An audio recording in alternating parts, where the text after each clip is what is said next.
Hello, welcome back to the channel, and we are back for more Vintage Cube Draft, and we get to take a Pack 1 Pick 1 Soul Ring. Excellent. Best card in the cube to Pack 1 Pick 1. Leaves you completely open, it's colorless, allows you to play 4 drops on turn 2. We all know how good Soul Ring is.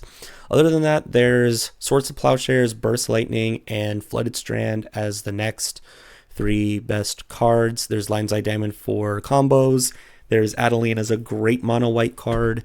There's Bolas's Citadel if you could tinker into it. Watery Grave is fine dual land, but yeah, we're obviously gonna slam the Soul Ring, and then everything is open. And well, we took one broken card, so we can just go ahead and take another one. So yeah, we'll just go ahead and slam Oko, Thief of Crowns, incredibly powerful Planeswalker. Other than that, there's Dak Faden, Bloodbraid Challenger, a Marsh Flats Overgrown Tomb, 2 of the Elemental Incarnations from Modern Horizons 2 with the Endurance and the Subtlety. Those are both fine, but and Grizzlebrand is a good Reanimator target.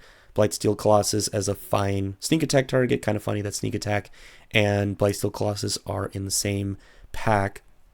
Actually, I guess you could take like Sneak Attack and hope to wheel Grizzlebrand or Blightsteel Colossus, or you could just take a broken 3-mana card that's always good with the potential to play it on turn 2 fairly consistently if you have a Soul Ring in your opening hand.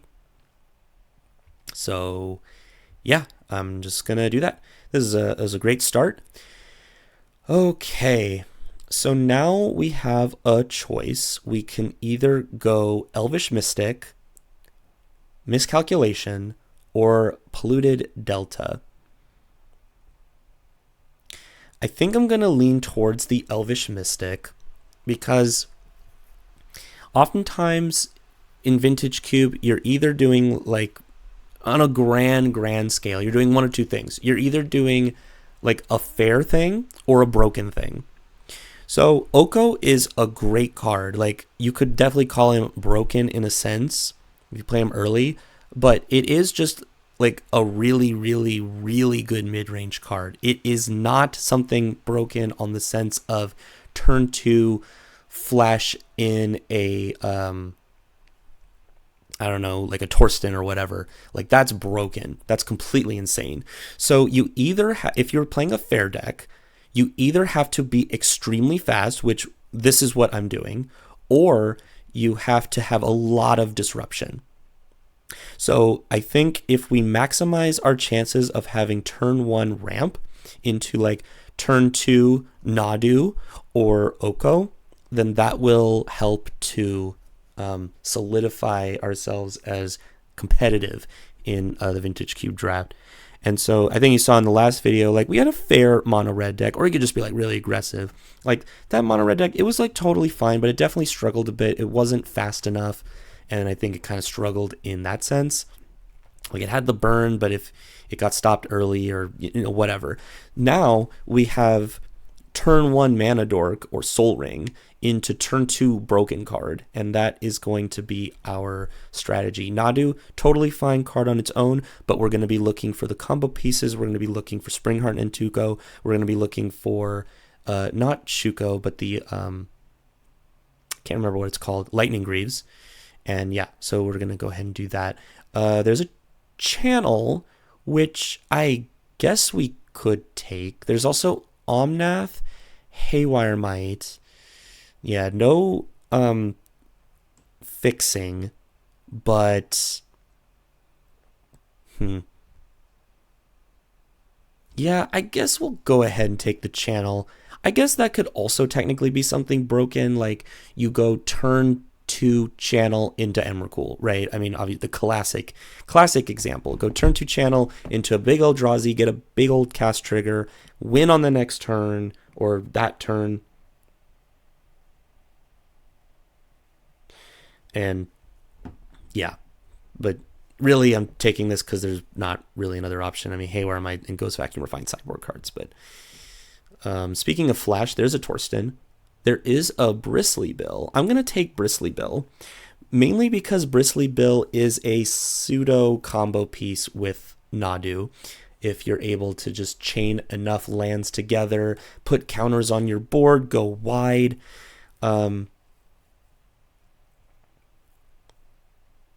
That's kind of what we are hoping to do with Nadu. Yeah. Other than that, there's a Spell Pierce or a Relic of Progenitus. But yeah, let's take Bristly Bill here. Okay, there's Witherbloom Apprentice if we think we can go for that combo. There's 6, which is probably the pick. I mean, it's 6 or like Shifting Woodland. Shifting Woodland is a good card. It can turn into like a Nadu, but and we have a pretty decent spread of card types, so we should be able to get to Delirium, but I think if we're going for this kind of turn 1 mana dork into turn 2 3-drop, then 6 probably facilitates that a little better. Like there are other good 3-drops. See, like there's a 3-drop right there. So I kind of regret that pick now, but 6 is strong. I think Sandstorm Salvager is also very strong. We don't technically have tokens yet, but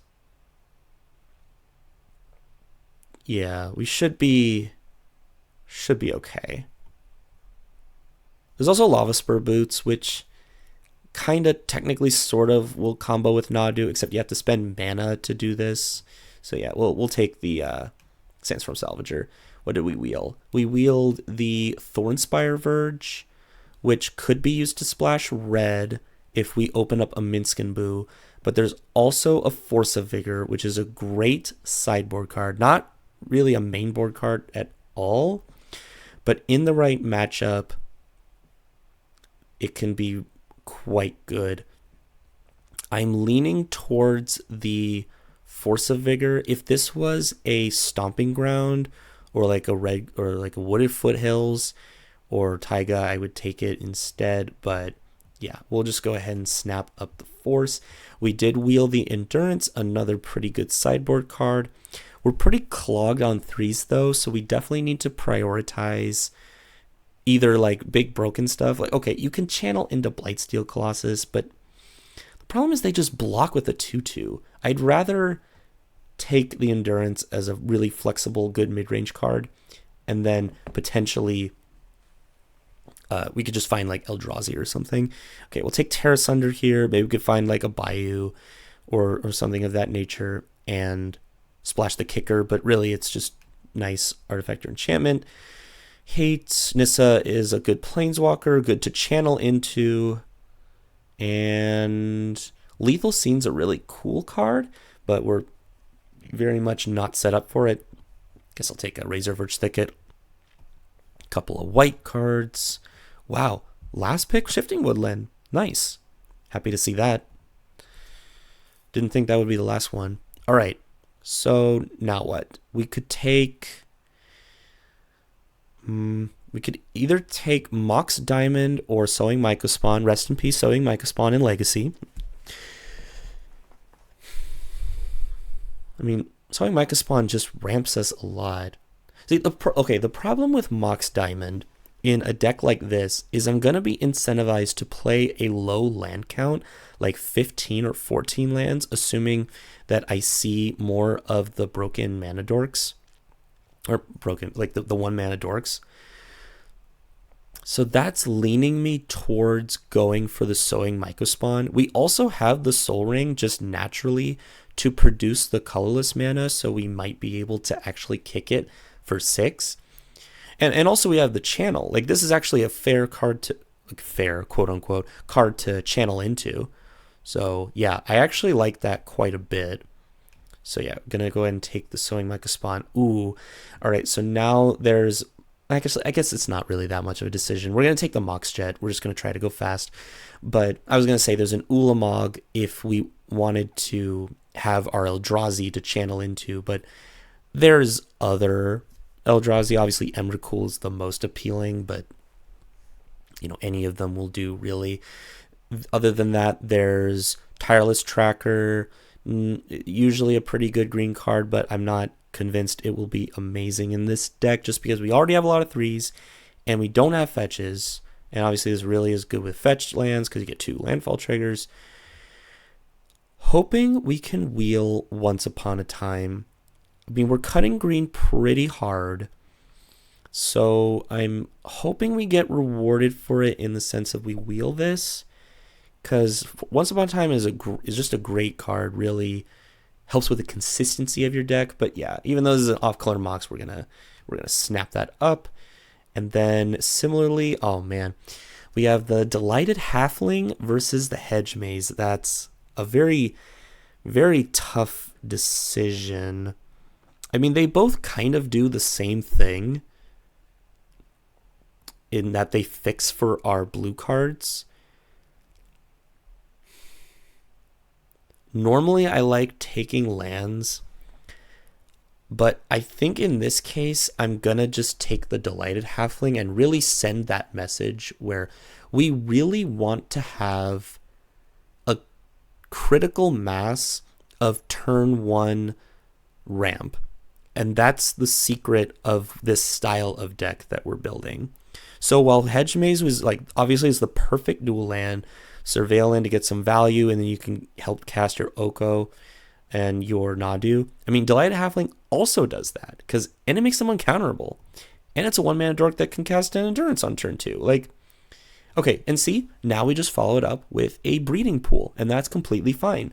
Other than that, we have a Smuggler's Copter, Huatli, and Aganosaur Rex, which are fine, but I don't know. Aganosaur has been okay. It's like a fine combat trick. 5-mana 8/8 Trampler is fine. The difference between like Vintage Cube and say Ether Drift Limited, where this thing is just kind of like a Mega Bomb, is that they just point a like 2-mana removal spell at your Aganosaur. It doesn't have like Ward or Hexproof, and then it just dies, and then you're just really sad. The cycling is actually probably the better part of this card, to be honest. And I think, to be honest, it was probably the better part of the card in Ether Drift Limited too, if I'm being honest. But yeah, art's pretty sick, by the way. Look at that. So huge. Anyway, yeah, Breeding Pool for sure. And yeah, Llanowar Elves, perfect. That's exactly what we want to see. Maybe we can wheel the Sentinel, and then we're just really set up great for this game plan of turn 1 Mana Dork, turn 2 3-drop.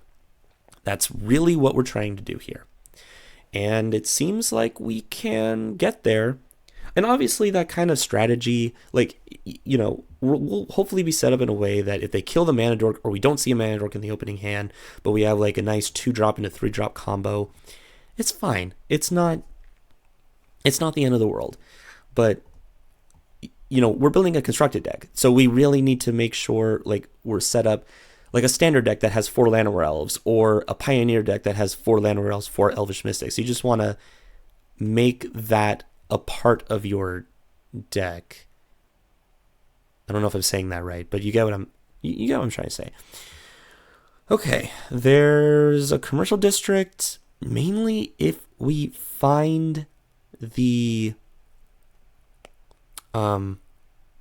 like a Minsk and Boo, which obviously if we get Minsk and Boo, we'd want to slam it. There's Fast Bond. So what combos do we have with Fast Bond? Nothing. Well, we don't have anything currently. I think it's probably better to just spec on a commercial district here. And also the Yavimaya doesn't really help me. I don't plan on taking lands that are not forests. Yeah, let's take that. Okay. We'll go ahead and take the Canker Bloom here. Main deckable. So yeah, we'll put the Force of Vigor on the sideboard. Main deckable, Artifact or Enchantment Hate. You can also proliferate. So you can put a counter on things that already have a counter. Does that work with Nadu? Nadu's when it comes to target. Okay, proliferate doesn't target. So it doesn't work in that sense, but you know, if you have a big turn and you Bristly Bill and then you want to proliferate all your things. This is mainly a 2-mana 3/2 that blows up an artifact or enchantment. Totally fine. Okay. I'll take a Horizon Land, Horizon Canopy to be specific. I could take an Underground Mortuary, but it's probably, well, first of all, we already have a commercial district. And then secondly, we're less likely to want to splash black than we are to splash red, mainly because of Minsk and Boo. And I can't really think of a black-green card. I mean, there's Grist, which is fine and would go good with the whole 1-drop and a 3-drop thing. We already have one Surveil land. I'd rather have a Horizon land now at this point. That's basically what I'm trying to get at here. There's Indotha Triumph, which doesn't really help. We're not really a Field of the Dead deck yet. We could be. And there's also no other cards for us, so I'm just going to take it. We wield the Once Upon a Time. That is excellent. So, yeah, this is going to make our opening hand so much smoother on average. Really, really strong, very... and even if you cast it on like turn 3 or 4 or 6, it's fine. It's not like it's never a dead draw. So good in the opening hand, good later. Not really great on turn 2. Like you'd rather just do something else. But yeah, love seeing the Once Upon a Time. And we hold the Hedge Maze. Okay, we're definitely in the open lane, and we're getting rewarded. So we definitely need to work a little bit on the top end of the curve for pack 3, but our fixing's good. We have a lot of mana dorks. We have broken fast mana. We have broken 3-drops. So we good fixing, like I said. So yeah, we're looking okay. We wield both of these. I guess I'll take the Agnosaur Rex. I don't really want the Huatli. It's fine. Nah, we can't really turn it on. I'm just going to take the Agnosaur Rex. It's a fine threat to ramp into. Expedition map. Put that in the board. Satyr Wayfinder. I don't think this is really a Satyr Wayfinder deck. And then Paradoxical Outcome. Not bad with the Soul Ring and the Mox Jet, but I don't think it's quite... I mean, it's good with the Mana Dorks-ish. It's much better when you have a bunch of artifacts. So, yeah, not quite the deck we were looking for. Okay. All right. Well, I think we're just taking a fetch land here because this pack is really bad, actually, for us. I mean, we could take, like, Stern Scolding, but that... Trinket Mage is kind of interesting because it grabs Soul Ring and Mox Jet, but... it doesn't seem worth that splash. Like, I'd rather just save the splash and not have too many blue sources to, like, mess up the mana base. And then you just want to cast, like, Nadu and Oko, because those cards are busted. So, yeah. I think we're just going to go ahead and take the fetch land. Pretty good. Grabs our Breeding Pool and our Hedge Maze, so it adds another blue source to the deck for free. And good with, does 6 return from a land card from among them? Okay, so... I mean, like, fetch lands are good. So, yeah, happy to take the fetch land here. All right. And what do we see next? We see... yeah, I think, once again, not a great pack for us. I mean, Currency Converter is fine. I think I'll just take the Waterlogged Grove. It's another one of those Horizon lands. So, I mean, we already have a Horizon land, but I'm willing to cut this one. I think I value this because it's blue and green enough. I'm just going to go ahead and take it here. Currency Converter would also be fine. Okay, there's a Vaultborn Tyrant. I did say we needed a little bit more top end, but I think I'm just going to stay on the course of taking the 1-mana Dork, because, I mean, we should be able to, we have the whole rest of the pack to find big, dumb, expensive things. Maybe we even wield the Vaultborn Tyrant. It's not unlikely. This one's pretty appealing, even if you're not in green, just like Reanimated. It's like really strong. But yeah, we're gonna take the Absence Pilgrim. Okay. So, Spring Guardian 2 go. Excellent. Okay. Combo assembled. Almost. We're really close. We just need to find the, what's it called? The Lightning Greaves. And that, obviously, no one's going to want that card except for us. But for one thing, it might not get opened. Or maybe someone just got it last pick or something. But yeah, we'll just go ahead and take the Spring Heart. Okay. So there's a Titania, but we don't currently have combos with it.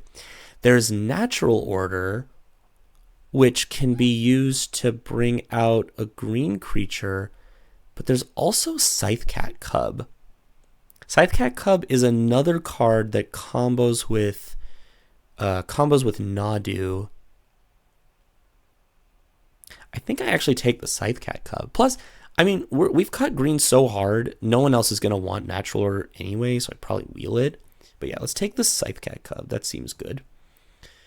All right. Nothing here. We're not seeing any good channel targets, unfortunately, but we do see a Sylvan Carry added. It's totally reasonable. We'll go ahead and take that. Ooh, Guy's Cradle. That is nice. Now we get to have some really, really explosive turns. There's also that Woodfall Primus, which is good, but I think this is just broken enough that we want to take it over the Woodfall Primus. Hey, maybe we even get it last pick. I doubt it. It's possible. Take that. Tarmogoyf. I'm not sure about Tarmogoyf. I might just take Mind Stone, just as a way to be like a pseudo cantrip. I don't know. Maybe just take the Tarmogoyf as a threat. Okay, this pack sucked before, it sucks now. I mean, I could just take Tamiyo as a value card. Can't make me discard or sack permanents.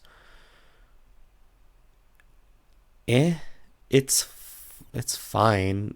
I'll take it. Crop Rotation actually can find my Gaia's Cradle, so maybe that's an option.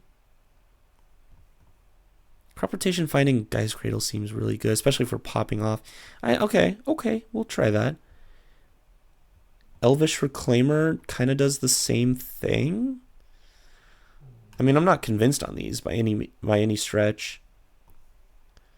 All right, unfortunately, Eternal Witness. Eternal Witness is pretty good. Yeah, so I'm not entirely sure what our final build's going to be. Right now So right now, if we add 6 lands, we're only going to be at 14. I'd rather be at... Okay, yeah, we did wheel the Natural Order and the Titania like we thought. Let's take the Natural Order. I mean, we don't have a big target, though, is the problem. So I'm not quite sure that we want this. We also don't...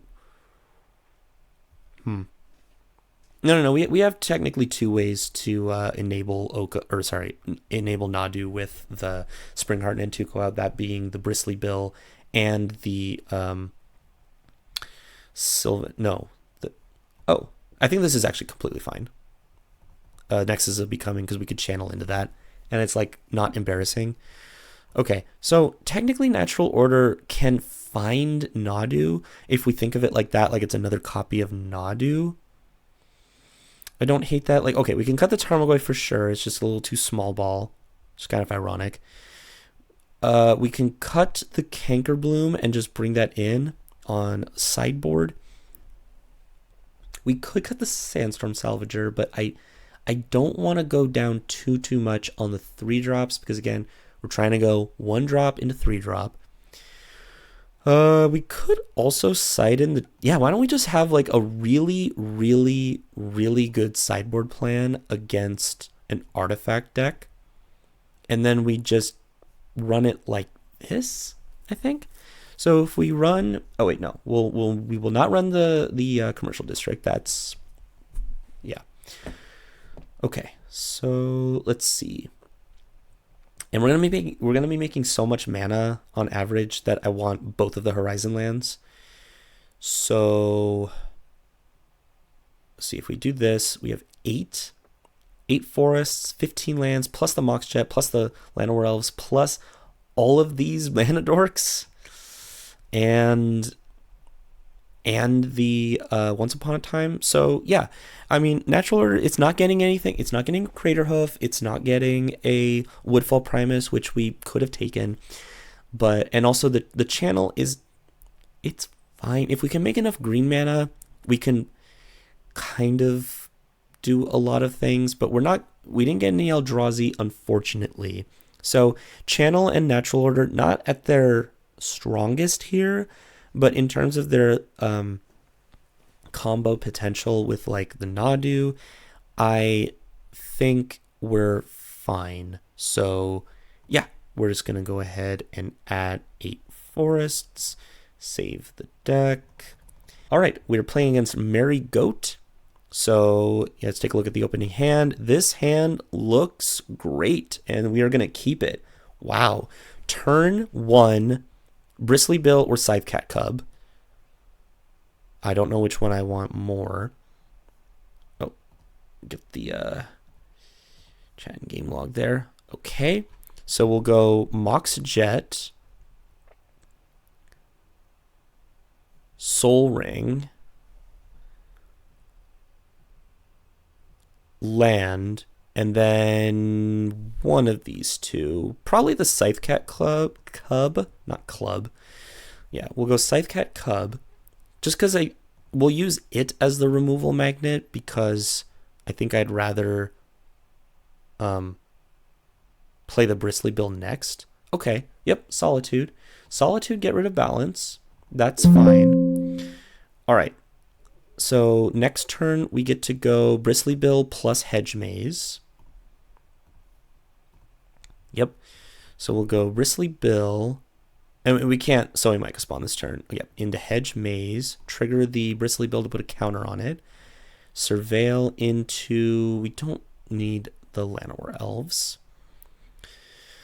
Okay. Well, we're kind of doing the whole all ramp, no pamp thing, which...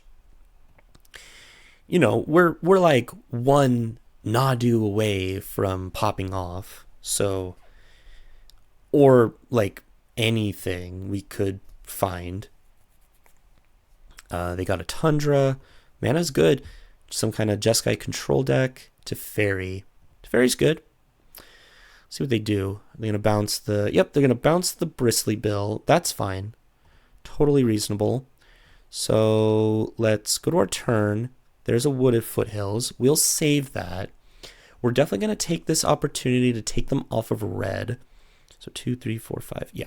So we're going to go kick a Sowing Mica Spawn, search my library for land, and destroy, or exile rather, their Thundering Falls. And then I don't really need double blue, so we're good on that. I could just, yeah, we definitely need some action, so I'm just going to get a Waterlogged Grove. I keep forgetting it comes to play untapped. That's crazy. So, yeah, getting a Waterlogged Grove here. And then if we don't find anything, we're going to try to draw cards. Okay, and then the Sowing Mica Spawn can pressure the Teferi. They played a red, so they're not missing out on that. Go with the Ocelot Pride, which is, you know, fine. Okay, let's draw, see what we hit. Okay, not what we want to see. So let's go for the Bristly Bill. And then we want to get our value right away, so let's go... Wooded Foothills, counter on the Sowing Mica Spawn. And then, oh, actually, we could 1, 2, 3, 4. Wait, no, 1, 2, 3, 4. Yeah, no, never mind. We don't have enough. I was gonna say maybe we had enough to double the number of counters on all our creatures, but that is not the case. So let's attack Teferi, see if there's some sort of trick. Okay, let's play out an Avacyn's Pilgrim and pass. What they could have done is like lightning bolt, but I had that covered by wooded foothills, and then I grab another land. That's a pyrogoyf, so only dealing 2 damage. Okay, well, we get to save it because we're not putting an extra land type. Let's get a breeding pool tapped. Let's put the counter on the Bristly Bill. They just concede the game. That was definitely a shame scoop for sure. But also they were not in a good position. Like, we just get to play a land, double counters, kill Teferi, attack them. They're in a bad position. And then we were going to draw... I guess we'll never know. Okay. So playing against Jeskai Control, and I didn't see any broken artifacts or enchantments, so I think we can just go ahead and leave those cards in the graveyard, the sideboard. Tarmogoyf. They have too much removal, like, that just kind of laughs at it. It doesn't matter how big the Tarmogoyf is. I mean, they have Lurgoyf, their own Lurgoyf to freaking kill it, and then they have Teferi to bounce. They have Solitude. Yeah, no. That's not a play. I think we just run it back. Main deck seems good. So it's definitely running into the problem that I kind of thought would happen, in that we have like no ramp, or like all ramp, no pamp. But I don't know. I mean, we're set up fine. We're set up fine. Ooh, we have Endurance in this hand. They could have something like Flasia in their deck if they are Jeskai Control. So this is, and again, this is definitely not a broken start. But Hedge Maze on 1, try to find something better, and then we probably Spring Heart on 2. I don't want to Spring Heart on 2. Ideally, you want to do it on at least turn 3. So yeah, not the strongest hand, but it looks like they also don't have that strong of a start. Okay, Bristly Bill, it's fine. So we'll go for Hedge Maze. Definitely don't need that. All right, so unfortunately, both of these 2-drops really don't want to be played on 2. So yeah, we'll have to... Well, now that they played the Ocelot Pride, I kind of want to go... Yeah, let's just go Bristly Bill. So we'll go land into Bristly Bill and then pass. So right now the Bristly Bill is checking the Ocelot Pride, but if they go like land, if they go mountain and then they bolt the Bristly Bill, that's obviously not great, but... Okay, they got a Rogren Triumph. At least it's tapped, so there's no chance of Teferi. Portable Hole. Yeah, that's fine. That's what we expected, some sort of cheap removal spell to deal with the Bristly Bill. I'm not particularly worried. That alone might make me want to bring in the Cankerbloom channel. Ooh. No, never mind. Not actually that broken yet. So I think, okay, we have 2 choices. We can either go Sandstorm Salvager or Endurance. And I think I like holding up the Endurance a bit more, because if they untap and go to Fairy, I'm really going to want to do the Endurance play instead. Okay, they're coming in. All right. And here comes the boy. They have a counter spell. Also, if they have like interaction now, they're going to tap out. Or not tap out, but tap some of their mana. So now it's looking a little more promising. Okay, I could go for like a fair channel here, and I'll have 2 green, which is something. I don't have ways to play a ton of lands. This might just be like fair channel, play Sandstorm Salvager. Wait, hold on. We go channel, Sandstorm Salvager, Springheart Nantuko? I think, because with the crop rotation, I think we can do that. So yeah, let's go ahead and shock this in. Let's go for channel, because we're also not paying that much life, so it's probably fine. So add a couple life points. We'll go Sandstorm Salvager, make a 3/3. They're F6. They really shouldn't be doing that. So initial cost to sack a land, search your library for a land, put it onto the battlefield. Yeah. Yeah. Okay, so we'll do that. We'll sack the forest. We'll go get a Gaia's Cradle, and then we'll go Gaia's Cradle +1, and then we'll go Eternal Witness, and then Eternal Witness can get back the Waterlogged Grove. Yeah, that seems pretty good. Yes, I would like to use the ability. So yeah, no need to make any more mana. So not completely broken or anything, but a very strong play. Because now we could potentially set up some Springheart and Tuco nonsense. Okay, that's annoying, but not horrible. Yeah, just going to get in with the Ocelot Pride. If they do this, I think I just... yeah. No. I don't think they're supposed to do this. Because now I can just double block the Ocelot Pride. And then they can only kill one.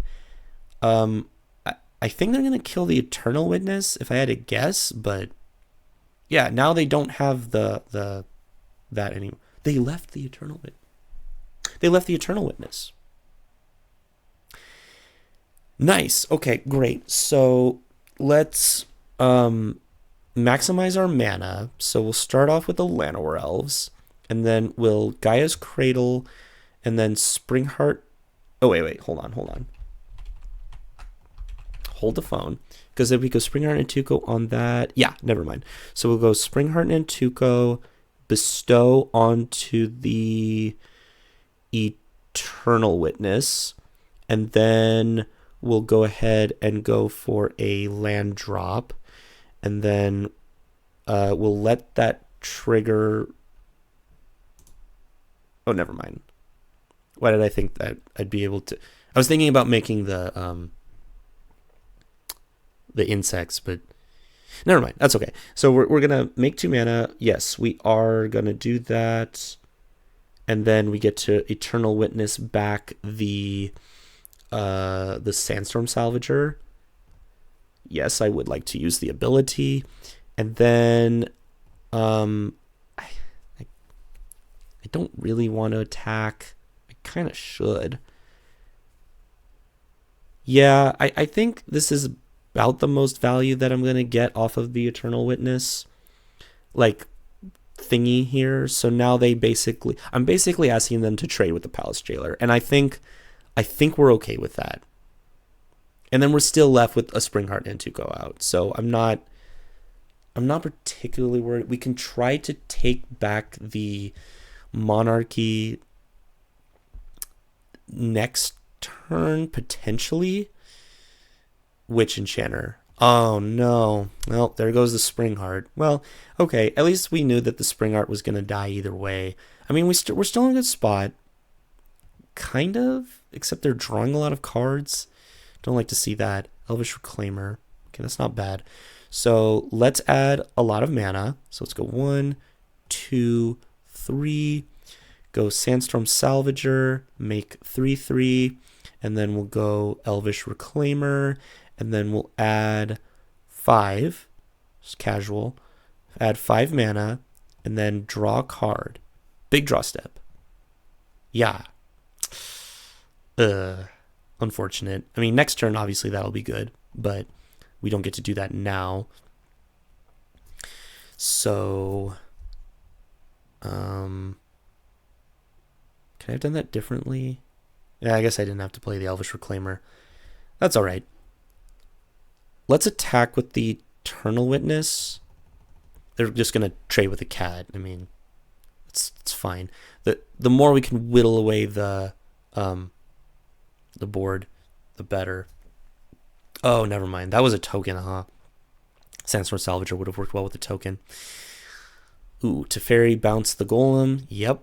Tale as old as last game. But we did win last game. Okay. Avacyn's Pilgrim. So, unfortunately, we don't have a way to target our own things, which is unfortunate. But let's see. We can go for a... Or wait, hold on.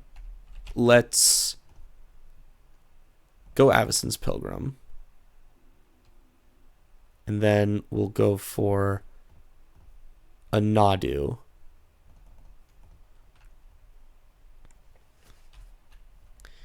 And then does this... It's supposed to do for Edland. Yeah, so we'll use this.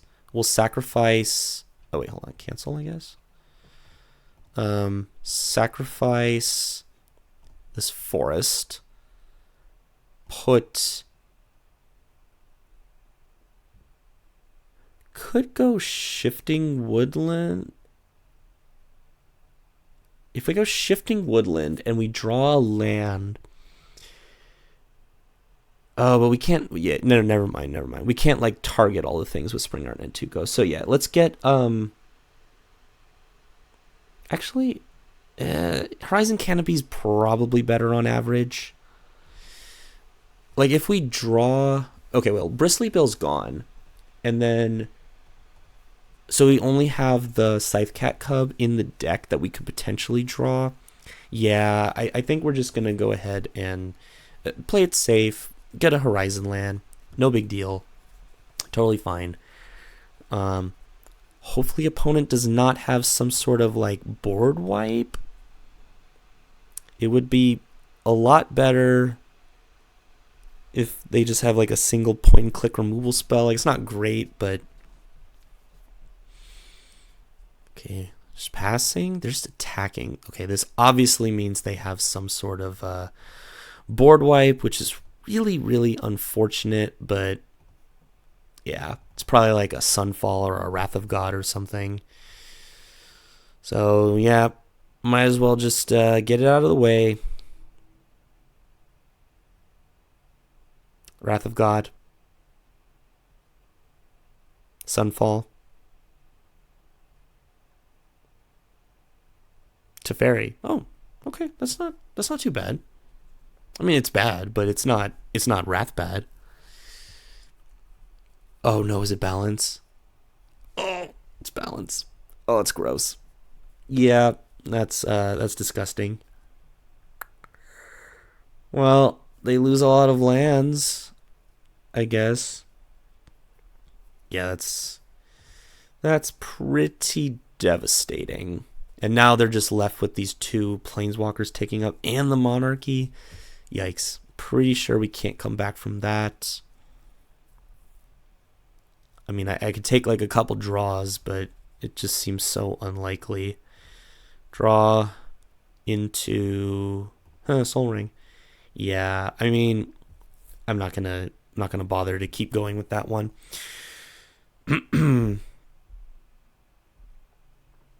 All right. Let's see. So they do have... I just saw the Portable Hole. It could be worth it to bring like one of these cards in. Perhaps the... Where'd it go? Cankerbloom. There it was on the top. Over something? Maybe over like another one of these small ball cards. I guess over Crop Rotation. Yeah, I could see bringing in over Crop Rotation. Probably on average, Cankerbloom will be like... Crop Rotation's fine in this deck to find Gaia's Cradle, but I don't think it's like completely necessary. Like, I'd rather just be a creature. Oh, I was gonna say this hand looks like a close hand, but then there's that Once Upon a Time, so it's an instant keep. Because now all I have to do is just find a land. Like... So broken. Oh, I found a Gaia's Cradle. Okay. I think we take the risk. Also, this comes fully tapped. Yeah, let's get the Gaia's Cradle. Get Gaia's Cradle. Horizon Canopy. Into the Llanowar Elves. And then we're just hopefully going to pop off. The obvious problem is... Balance. Like, if they go turn 2 Balance on me, I guess I'm nutting out the hand. I don't know. It just there's risk. There's risk here, and that's okay. Yeah, I think we just go for the Spring Heart into, and we're just gonna try to overwhelm. Make 3 mana. I mean, look, if they go turn 2 balance here, at least they have to discard their entire hand. Except for 1 card. That's the saving grace here.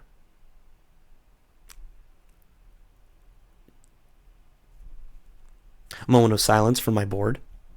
Moment of silence. Moment of silence. It's gonna pass that turn there. Everything's great. Maybe I didn't need to go quite so hard. It's basically, oh, that's a good draw. No, I can't play it. Because the Guy's Cradle doesn't tap for mana. Okay, if I can, no, they landed a threat. Okay, they don't have anything to blink, so it's not too bad. Just don't draw Teferi. They drew Teferi, of course. Oh, okay. It's not Teferi. All right, I just need to... Nope, then they can bounce the... Yeah, this game's over. This game's over if I do not draw land right now. Draw land. Land, please. That's kind of a land, but not really. Oh, it's so bad. Yeah. It's gotta pass the turn.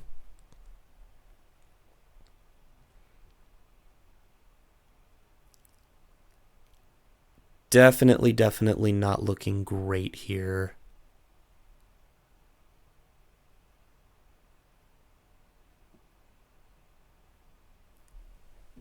Okay, they're gonna let me draw. Cankerbloom. Cankerbloom could be good. Cankerbloom could be good here. Shock? Come on. You can't shock. Oh, it's Palace Jailer. Luris?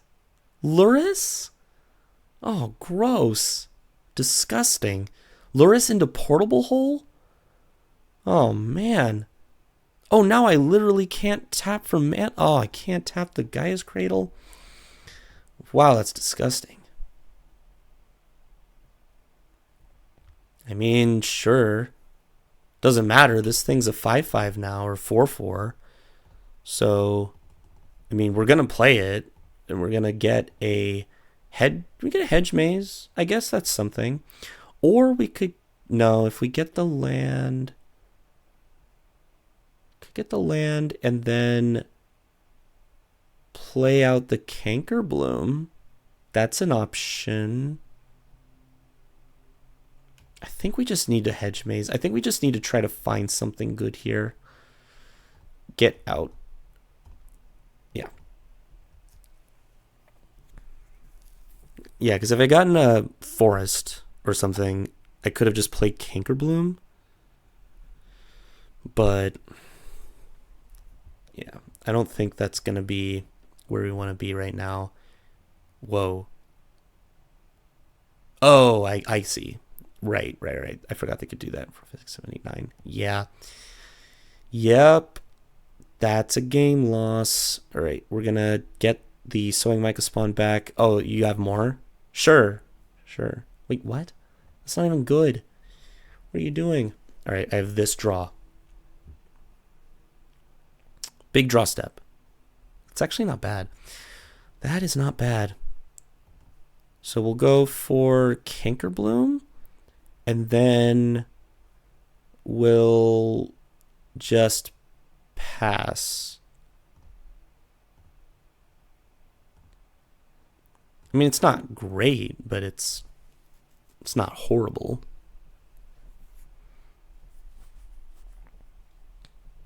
Okay, yeah, they don't need to like make me draw a card.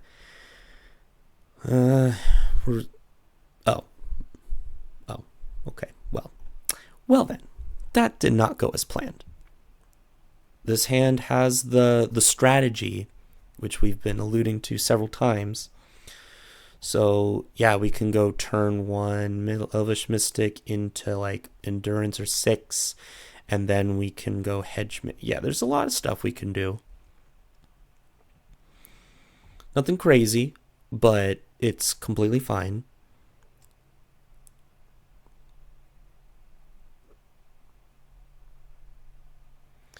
Opponent's going to decide if they like the opening hand.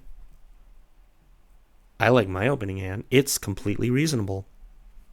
Okay, mull to 6. Maybe it was a hard decision, and they're being disciplined here. And we're back, so we're going to go for the turn 1 Elvish Mystic. Pass. We have Endurance to deal with any broken graveyard strategies. Ooh, another blue-green deck, so it could be some sort of mirror. It's okay, we'll just go ahead. Oh, let's do that instead. All right, let's go for a turn 2 Oko. See, like last game, if I had ever drawn Oko, would have been fine. I'm not salty. No, it's fine. It's fine. Yeah, turn 2 Oko is obviously very strong. So now next turn, we just make the food into a thing and hit them and... Yep. Opponent's at a complete loss of how they could ever deal with the Oko. Okay, oh, they're splashing red. Ooh, and a Mox. Okay, their deck's nothing to sneeze at either. Maybe they play an Oko right now. Ooh, Mana Vault. Uh-oh. That's scary. We're definitely bringing in some artifact hate. Okay, 5-drop.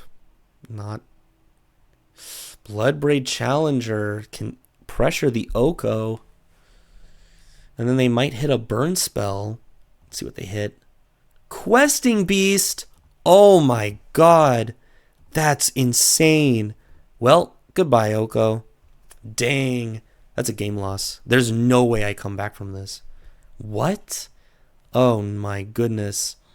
What a great hit. I guess to be fair, Artifact Hate would not have stopped this because he did it all at once.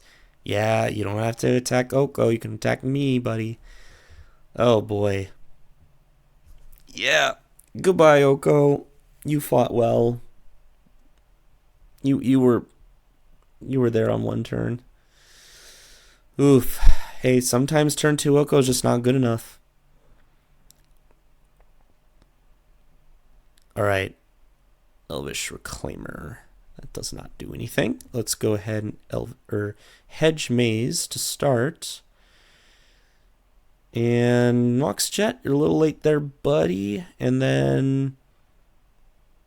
I can't really ever stop the Questing Beast. I don't really have good ways to deal with it. I'm lacking in the removal department. I think I just keep the rest of my deck a secret. I don't think I can reasonably beat the Questing Beast ever. Like, I could have kept going, but I don't know. It just didn't seem like that was worth my my time. I'm just going to bring in the Terra Sunder for the crop rotation and then call it a day. I mean, okay, I guess I should probably bring in the Canker Bloom just to have another threat. Also, 3/2 blocks the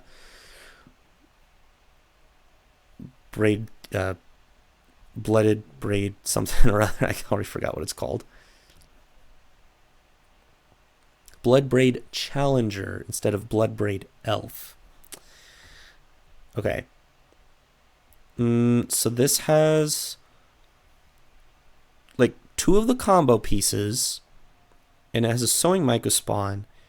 I think I can keep this. We go like mainly because of Springheart and Tuco plus Gaia's Cradle. I think that's okay. We can get an early Mycospawn, get like a Hedge Maze, and then with the Scythecat Cub, I mean, there's definitely some problems with the hand, but opponent's deck is broken too. Dang. Yeah, that's a once upon a time, so they're going to find their perfect land and then go into a Mana Vault into something. I mean, we've seen that they have We've seen that they have some broken things that they can do.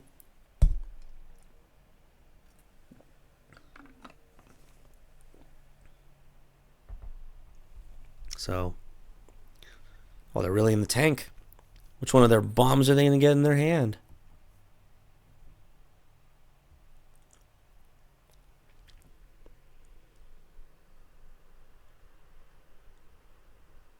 They get Forest. Okay. Maybe they have a bunch of Mana Dorks in hand or something. Alright, Forest. Mana Dork. No Mana Dork. Okay. Let's go Springheart Nantuko. And then with the Gaia's Cradle, we get to make...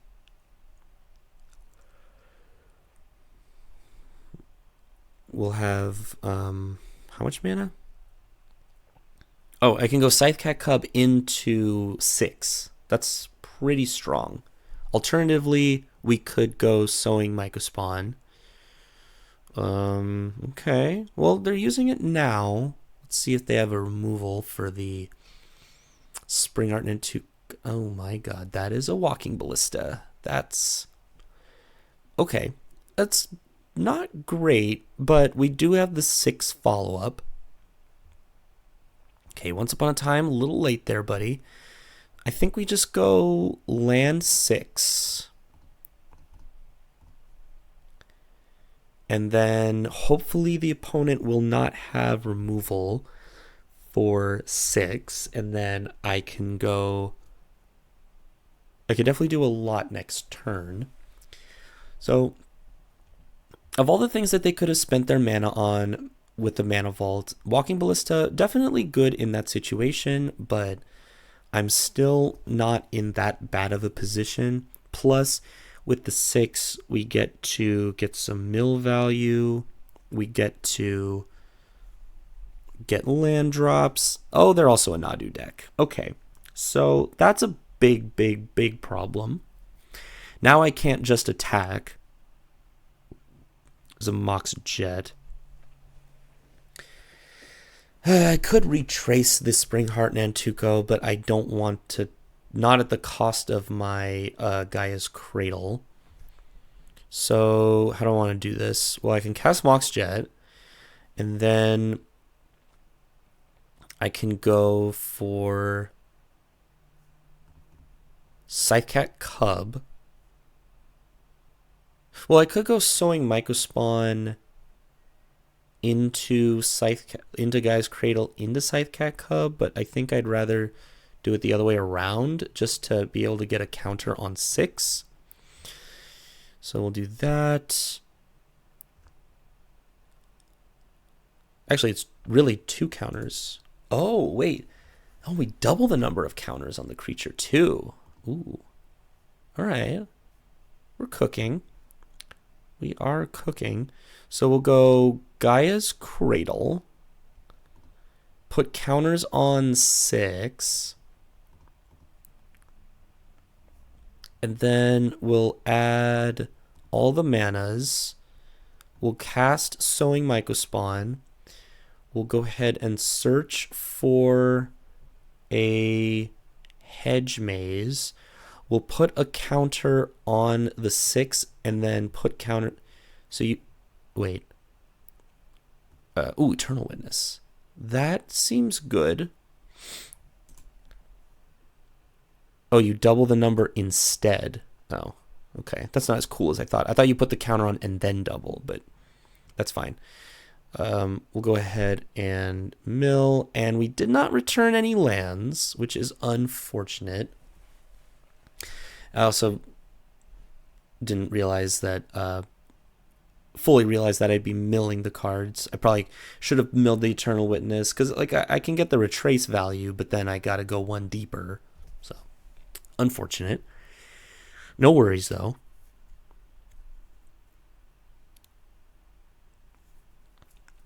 Maybe our goal is just going to be to make 6 really big.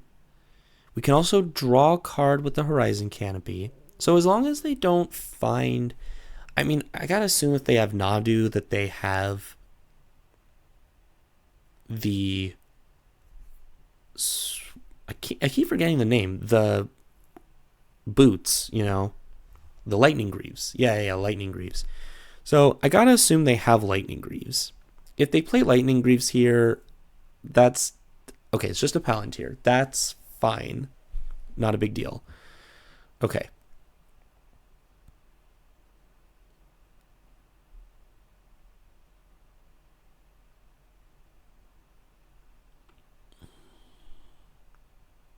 All right. I will not have them draw. Okay. Ooh, there's Oko. That is an Oko. So I can turn the Nadu into a elk. So, or no. Yeah, I should probably do that. That's probably the move. So I could start by going. I could draw. No, I don't need to draw. We could start with Once Upon a Time first, just to see what we hit. I think so, and I could use the Mox Jet to do that. So we'll cast Once Upon a Time, and then we do, in fact, find the Aganosaur Rex, which, oh, wait a minute. That sounds pretty good. Yeah, so let's go Aganosaur Rex into the hand. 3, 4, 5, 6. Okay, so let's tap this for 3 and blue. Go Thief of Crowns. We'll turn the Nadu into a thing with no abilities. They get a Noble Hierarch in the hand. Okay. And then we'll cycle the Aganosaur Rex to give... Oh, I don't get to draw first before I know. I guess we just go all in on 6? Or do we spread the love? Actually, we should probably spread the love. Oh, we put 2 counters. Do I care if they double block the Scythecat Cub? If they're double blocking the Scythecat Cub... Oh, okay, they're just not going to... Alright, fair enough. Fair enough. It probably didn't matter too much, because I guess what I would have done is put it on the Scythecat Cub, and then it gets... Oh, it gets indestructible. There was no risk. What was I thinking? Yeah, I was supposed to put on the Scythecat Cub and then swing out. And then I was in a good position. And they don't really come back from that. Okay. So. Their deck is explosive for sure. So, yeah, the Questing Beast is a good 4-drop. That was really good at pressuring the Oko. So we just have to hope that they don't draw those cards. Also, their deck seems like it's a little slow without the mana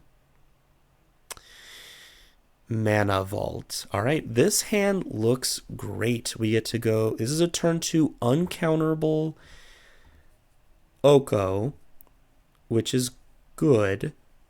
And then we get to start doing Springheart and Tuco things. Springheart and Tuco plus Ewit things. Yeah, I do like that. All right, let's see what opponent's going to be cooking up here.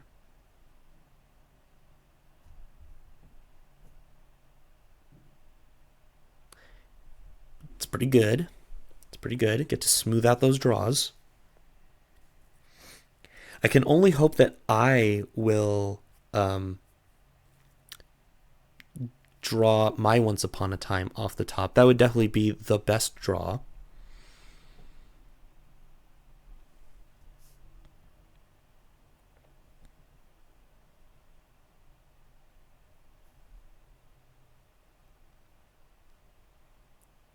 Opponent's really in the tank. See, last time they were really in the tank, and then they got a forest and played the forest and passed. So maybe they'll repeat the play patterns. Okay, they're gonna get Noble Hierarch, so they're also doing some broken things. So don't like that. Ooh, Mox Jet. Does that change anything? Not really. It doesn't actually change anything, but I will play it out. Mainly to like bait out maybe an artifact removal. So yeah, let's do that. Play the Mox Jet, and then we'll go Delighted Halfling. So next turn, 1, 2, 3, 4. So it's not. Oh, what we could do actually is we can turn the Mox Jet into a 3/3 and start pressuring them instead of making a food. That's not amazing, but it's a thing we can do. I probably won't do that, but it all depends, of course, on what they're going to do. Okay, they have a busted 3 mana play. That's really, really good at pressuring my Planeswalker.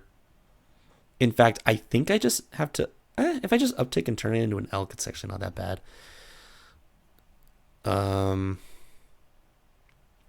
Man, that's annoying. And then they get to attack for 4? Gross. I don't like that. Okay, what do we do here? So if we play Springheart and Tuco, then we play... The problem is we can't Springheart and Tuco. Oh, wait. Yes, we can. Yeah. We go Springheart and Tuco into Gaia's Cradle into Oko, but we don't use the Delighted Halfling to... Right? We go 2 lands, play the Springheart, play this Gaia's Cradle, and tap for 3. Yeah. Okay. That's good. That's good. And then we have some blockers for the... Oh, the chump blockers, because they'll lose trample. Perfect. Okay. Everything's fine. Everything's fine. False alarm. So we go Springheart and Tuco into Gaia's Cradle, trigger. Tap for that. Add blue. No Force of Will possible, or Force of Negation. And then, yeah, we gotta uptick on the Monstrosity. Nice. All right. I think we're good. Let's see. What's the worst that could happen? They play a land and play Minsk and Boo. That would be pretty bad. But yeah, what are you gonna do? Okay. All right. Just some card advantage engine on their part. So nothing too concerning at this time. If maybe they probably just want to attack Oko anyway, but yeah, we're definitely going to throw an insect in front. Okay, there's a Once Upon a Time. That's definitely nice. So let's start with that before we do anything.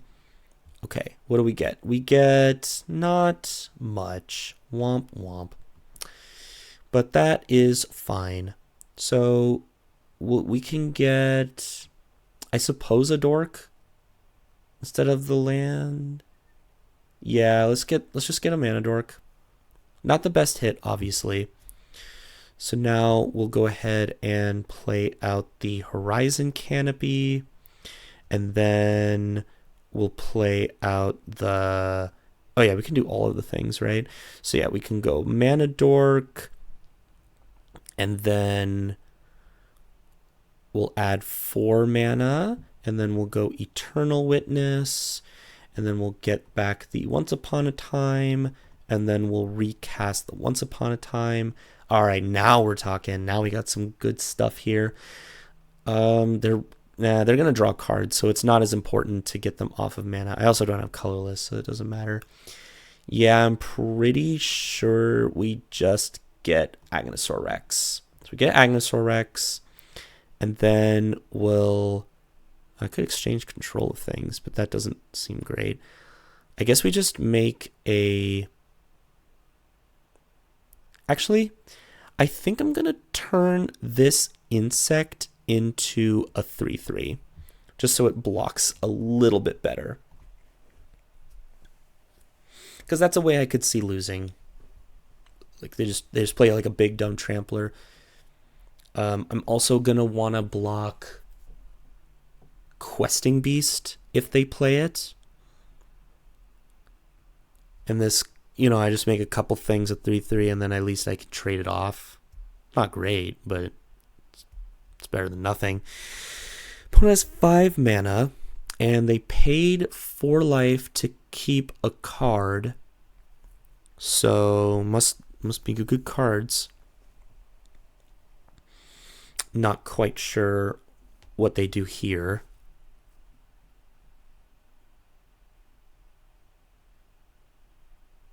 All right. Fair enough.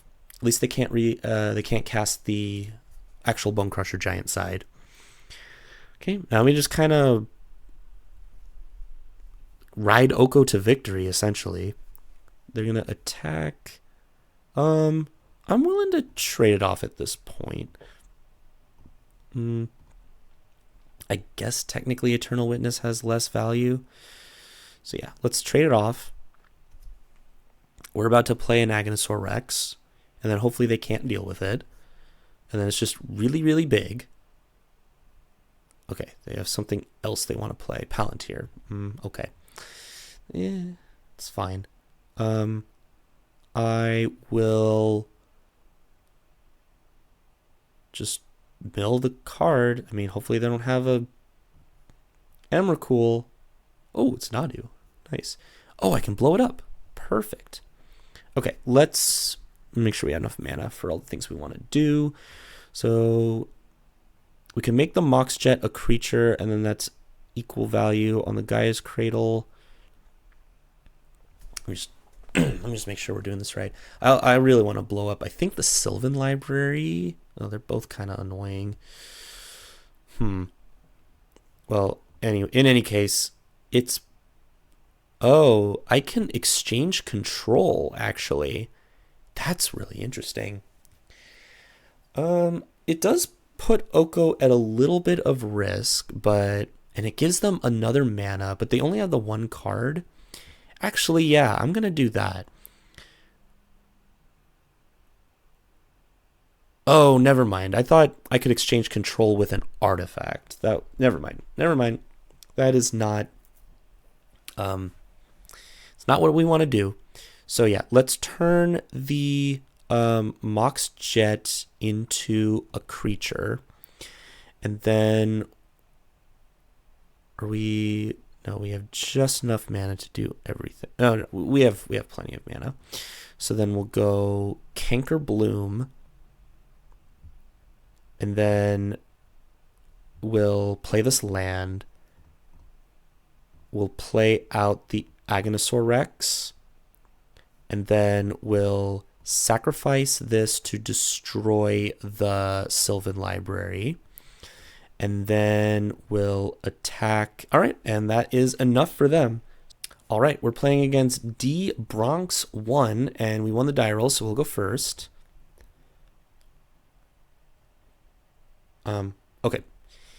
All right, so this hand is probably a mulligan. Ooh, and we're against a Luris Companion deck. Yeah, so I think this hand's definitely a mulligan. It doesn't even have 3 guaranteed lands, so yeah, we're just going to mull. This hand is definitely better. So, yeah, we're going to go ahead and keep this and probably just put back the Nissa. We have other ways to deal, or we have other top end. So I'd rather just guarantee we hit our 3rd land drop, which is definitely important. And then we're going to have to expose one of these 2 drops on 2. Okay, Swamp. Yeah, it's probably like a Fatal Push. Little late there, buddy. So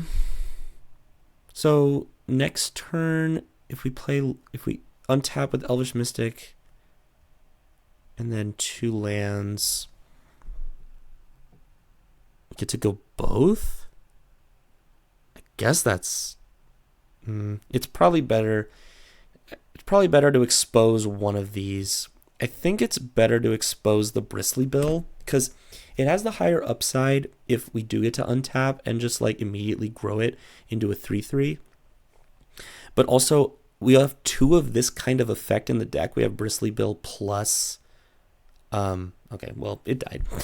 Yeah, we have Bristly Bill plus the Scythe Cat Cub, and we only have one of the Springheart Nantuko effect. So that being the case, we're just gonna Ewit now, and we're gonna Ewit back the Sowing Mica spawn, or the Bristly Bill, and then next turn we should be able to Springheart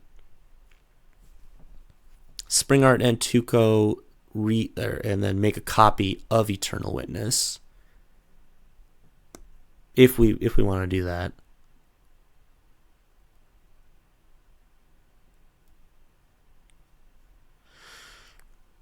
We don't currently have anything in the graveyard right now, but no guarantee. Maybe they have something. Okay. Emperor Bones. Sure. Nothing crazy. They didn't have a Fatal Push before, and a Nethergoyf. All right. They definitely have a lot of stuff going on. So currently, I can't make.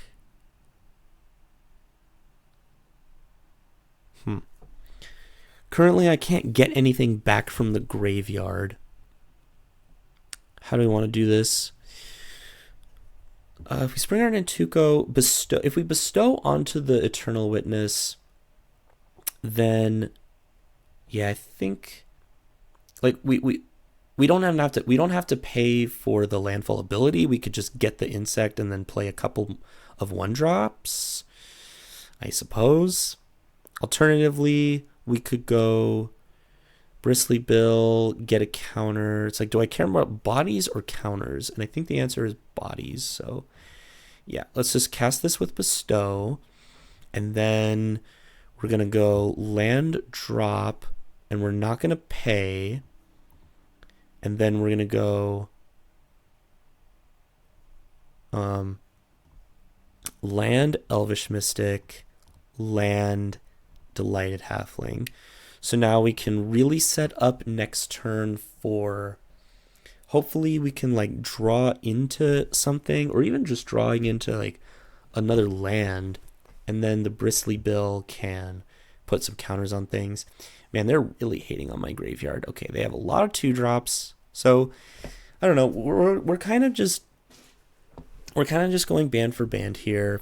So I have a lot of potential top decks here that are really good. That is not one of them, but at least it's another body. Okay, well, I mean, we're gonna do that.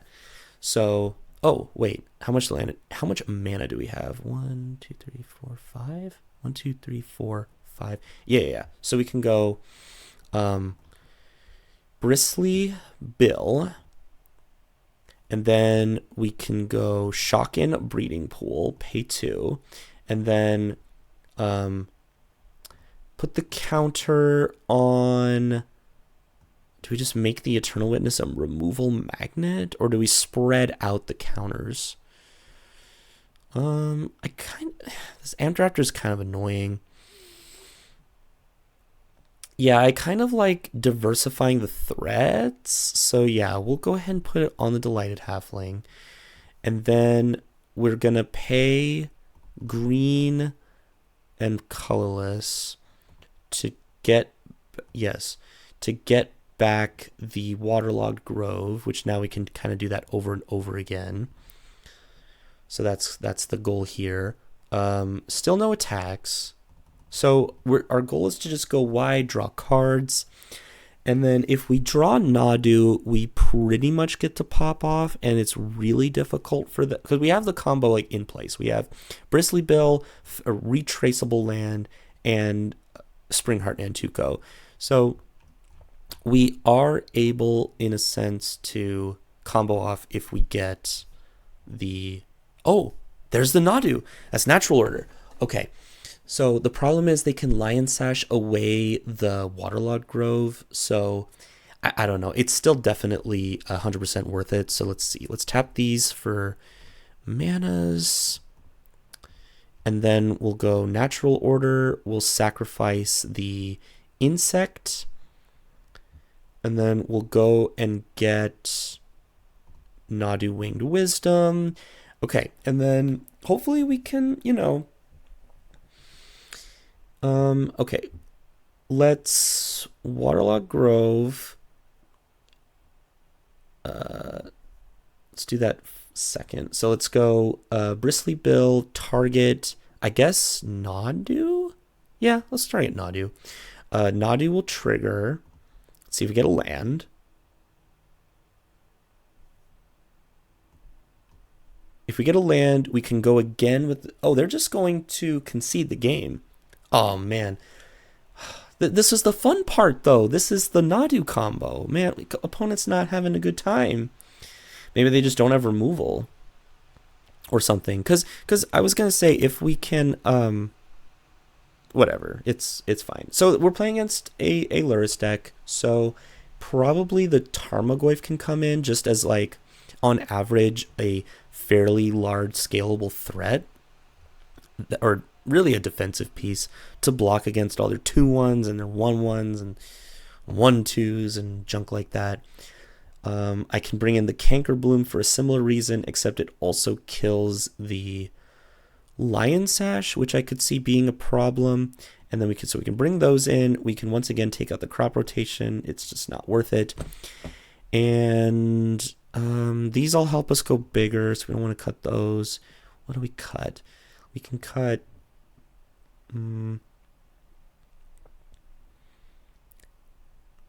Channel. I could see an argument for cutting Channel. I know it's like a way to go bigger, but especially on the draw, we might not be able to afford paying that much life. And it's not like we don't have like a big pay 10 mana win game card. Like Nexus of Becoming is fine, but it is definitely not that. So I think the Channel can actually go. And also there's enough like intensive pips that it's really hard, and Channel itself is really intensive pips. It's very difficult that we'll be able to do that. Oh, I guess I should have also brought in the Terra Sunder, because I can splash the kicker off of the I could splash the kicker off of the Mox Jet, and then that's an answer to Lurrus if they get Lurrus down. But anyway, this hand's good. We'll keep it. It's a land short from being really good, but hopefully we're gonna have to pay for that. Okay, there's another land. That's excellent. So we'll go land, and then yeah, I mean we've gotta go Soul Ring. So unfortunately we are gonna draw the opponent a card. Not great, but it's okay. We move on, and then we'll see what happens here. We have the combo. We have like, here's a Nadu, Spring Art Nantuko, and Cat Cub. Deathrite Shaman. Okay, solid. Rip was not unbanned in Modern. Very sad. Okay, this is all fine. Not a big deal. Okay, so I could ramp with Microspawn, or I could go Spring Art Nantuko into Scythe Cat Cub, and then potentially combo next turn. Yeah, I like that. Let's do that.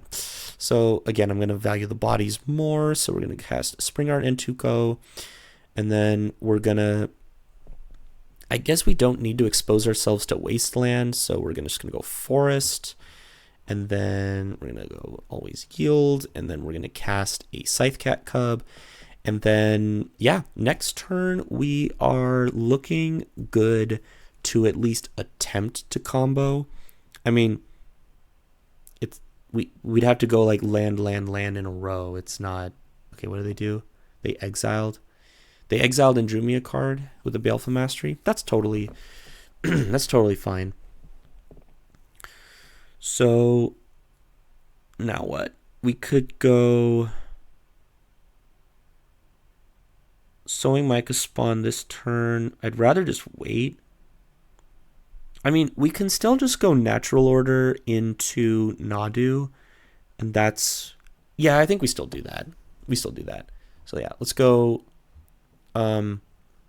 Natural Order into Nadu. I am going to draw them a card, which is not cool.